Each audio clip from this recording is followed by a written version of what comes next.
그러면 아까 했던 얘기로 돌아가서 회계학 안에 재무회계와 원가관리회계가 있다라고 하는데 그럼 도대체 어떤 차이가 있는가? 그거를 잠깐만 좀 들여다보도록 하겠습니다. 자, 사실 이제 회계학을 처음 접하실 때 재무회계를 가장 먼저 접해요. 왜냐면 회계 원리 뭐 이런 것들 그런 게 이제 재무회계에 속하는 그런 영역이다 보니까.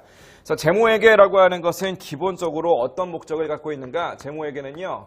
외부에다가 재무제표를 보고하는 것 이게 최종 목적입니다. 그죠? 재무제표죠. Financial Statement. 그래서 재무제표를 이제 보고해야 되는데 대표적인 재무제표는 뭐 재무상태표라든지 그죠? 아니면 포괄 손익계산서라든지 현금흐름표, 자본변동표 혹은 뭐 주석 뭐 이런 것들을 이야기하는 거죠. 그래서 외부에다가 보고하기 위한 재무제표를 어떻게 작성할 거냐? 요게 가장 주된 내용인 거야. 재무회계는. 자, 그러면 관리회계는 이거랑 정확히 반대면에 있다라고 보시면 되겠어요. 얘는 뭐 하자는 거냐? 이름 자체가 관리잖아. 그렇죠? 이름 자체가 관리니까 뭐 하자는 것이다? 얘는 내부적으로 조금 관리를 해주자. 뭐 이런 컨셉입니다. 이렇게. 그래서 내부적인 관리 목적이다. 얘가 외부 보고 목적이라면 여기에다가 우리 기업 내에서 그냥 내부적으로 관리를 하자라는 목적으로 존재하는 것이 바로 관리회계다. 이렇게 보시면 되겠어요. 다만 우리 이거는 좀 기억을 합시다. 내부 관리다라고 이렇게 이야기를 하는데 도대체 내부 관리라는 게 뭔가요? 라고 한다면 오늘 고작 딱 첫날 1시간 수업을 들었을 뿐이지만 지금 이 시간 수업 딱 듣고 나서 누군가가 여러분들한테 물어보는 거예요. 뭐 해? 나 원가관리회계라는 과목 수업 듣고 있는데 그래? 그 뭐 하는 건데? 그러면 그중에 이제 관리회계라는 게 있는데 그건 뭐 하는 거다? 요 말 정도는 할 수 있었으면 좋겠어요. 관리회계에서 내부 관리한다는 건 두 가지입니다. 첫 번째 의사결정, 두 번째로는 성과평가. 우리 수업 목적상으로 내부 관리라고 하는 것은 이렇게 두 가지를 지칭하는 말이에요. 내부적으로 관리합니다. 내부 관리 누가 하겠어요? 당연히 사장님이 하겠지. 경영자 입장에서 도대체 내가 선택을 하는 거야. 프로젝트를 할까 말까. 그죠? 프로젝트를 한다 그러면 A를 할까 B를 할까 이런 것들 의사결정을 당연히 사장님이 딱 사인을 해야 될 거 아니겠어요? 그래서 사장님 입장에서 의사결정을 어떻게 할 것인가 그죠? 그다음에 사장님 입장에서 성과평가 우리 직원들 보너스를 줘야 되는데 누구는 좀 많이 주고 누구는 좀 적게 주고 이런 것들 당연히 사장님 입장에서 결정해야 될 거 아니겠어요? 그래서 의사결정하는 법 그 다음에 성과평가하는 법 이런 것들 배우는 게 나중에 배우는 관리회계다 이렇게 좀 보시면 되겠습니다. 그래서 재무회계는 이런 외부적인 목적이고 그 다음에 관리회계는 내부적인 목적이다. 크게 이렇게 차이점이 있다라고 여러분들이 딱 개념을 딱 잡아놓고 시작을 하셔야 돼요. 자, 요 얘기가 왜 중요하냐라고 한다면 생각을 해봐요. 재무회계는 어차피 외부에다 보고를 해야 되다 보니까 사실 각 회사마다 공통의 룰이 필요하다는 거예요. 그러니까 외부에다 보고할 거거든요.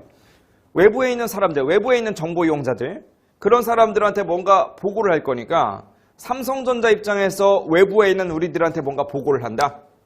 현대자동차 입장에서 외부에 있는 우리들한테 뭔가 보고를 한다라고 했을 때 공통의 룰이 없다면 삼성전자는 자기네들 방식대로 공표를 하고 그 다음에 현대자동차는 자기네들 방식대로 공표를 하고 해버리면 그런 정보를 보는 우리들 입장에서는요. 도대체 두 회사 중에서 어떤 회사가 경영을 더 잘하고 있는지 비교를 하는 것 자체가 불가능하잖아요. 그래서 이런 그 재무회계 같은 경우에는 외부에다 보고하는 목적이다 보니까 공통의 룰이라는 게 무조건 필요해요. 그래서 기준이 존재합니다. 기준. 그래서 그 기준이라고 하는 것이 바로 여러분들이 배우시는 KIFRS, 갭 이런 것들이다. 이렇게 보시면 되겠죠. 이렇게 일반적으로 인정된 회계 원칙 이런 기준이 이제 존재를 하게 돼 있어요. 그런데 관리회계는요. 말 그대로 그냥 내부적으로 관리하는 목적이거든요. 내부적으로 관리하는 목적이다 보니까 굳이 삼성전자랑 현대자동차랑 룰을 맞출 필요 있겠어요? 없겠어요? 굳이 이걸 맞춘다는 것 자체가 사실은 큰 의미가 없는 거죠. 삼성전자는 자기네들 방식대로 의사결정하면 되는 것이죠. 현대자동차는 자기네들 방식대로 의사결정을 하면 되는 거지 이걸 굳이 삼성전자랑 맞춰야 될 이유가 전혀 없다는 겁니다. 무슨 말인지 아시겠죠? 그렇죠? 그래서 얘네들은요. 기준이라는 것이 존재하지를 않아요. 이해되셨죠? 무슨 말인지 그렇죠? 자, 그럼 얘네들은 기준이 존재하지 않다 보니까 수업 목적상 이 두 과목은 큰 차이가 있습니다. 같은 회계학 안에 묶여 있긴 하지만 우리가 개념적으로 완전히 다른 개념이다 보니까 여러분들이 공부하실 때 접근하는 방식도 조금 달라져야 돼요. 자, 왜 이런 말씀을 드리는 거냐면 자, 이런 걸 좀 알아주세요. 얘는 기준이 있잖아요. 여러분들이 보시는 재무회계 교재는요. 어떻게 만든 교재냐? 그냥 기준서를 다 컨트롤 C, 컨트롤 V를 해놓는 거야. 물론 기준서는 굉장히 분량이 많기 때문에 그 중에서 우리 경영지도사 시험에 나올 만한 내용들을 아마 그 저자께서 컨트롤 C, 컨트롤 V를 잘 해놓을 겁니다. 그런데 그 기준서가요, 그냥 읽어보잖아요?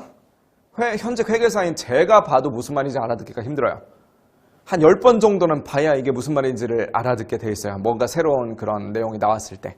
이게 정말 어려운 말로 써 있어요. 이게. 어려운 말로 써 있다 보니까 그런 걸로 그냥 책을 만들어 놓고 난다면 수험생들이 봤을 때 그걸 도저히 이해할 수가 없거든요. 그래서 이게 무슨 말인지를 좀 풀어서 써주는 거죠. 이렇게 조금 더 말을 좀 쉬운 말로 바꿔가지고 좀 풀어서 써놓고, 그래도 이해가 안 될 테니까 뭔가 그림이나 표도 적절하게 좀 집어넣어 놓고, 그래도 이해가 안 될 테니까 뭔가 예제 문제도 좀 집어넣어 놓고, 이런 식으로 작성을 하는 것이 바로 재무회계 교재입니다. 즉 기준서가 베이스가 된다는 거죠. 그럼 관리회계 교재, 우리 장원선 선생님은 관리회계 교재를 도대체 어떻게 썼느냐라고 한다면 기준서가 없으니까 애시당초 컨트롤 C, 컨트롤 V 할 게 없어요. 그럼 뭘 참고해서 이것을 만들 수밖에 없느냐? 얘는 공통의 이론입니다. 그냥 이론. 어떤 이론 체계들이 좀 존재해요. 그러니까 이 이론이라는 것은 어떤 사람들이 인위적으로 막 만들어서 약속을 했다라기보다는 여기서 말하는 이론이라고 하는 것은 이런 거죠. 어떤 기업에서 실무적으로 이러이러한 노하우가 쌓여 있는데 그게 좀 알려져 있는 거야. 무슨 말인지 아시겠죠? 그죠? 어떤 기업에서 어떤 의사결정을 이렇게 하니까 좋더라. 요렇게 성과평가하니까 저 회사에서는 공정하게 성과평가가 되더라. 이런 뭔가가 있는데 그게 이제 공공연하게 좀 알려져 있는 거야. 시간이 좀 지나면서. 그런 것들이 잘 정리가 돼 있는 거예요. 우리 관리회계에서는. 무슨 말인지 아시겠죠? 그죠? 아니면 대학 교수님들이, 그죠? 대학 교수님들이 요러요러하게 하면 뭐 의사결정이 조금 더 합리적으로 할 수 있더라. 이러이러하게 성과평가를 하면 아무래도 성과평가가 좀 더 공정해질 것 같다. 이런 것들을 모델을 좀 연구를 해놓습니다. 연구를 해서 본인 교재에다가 이렇게 딱 써놓겠죠? 그럼 그런 것들을 조금 참고해서 만드는 것이 바로 관리회계 교재인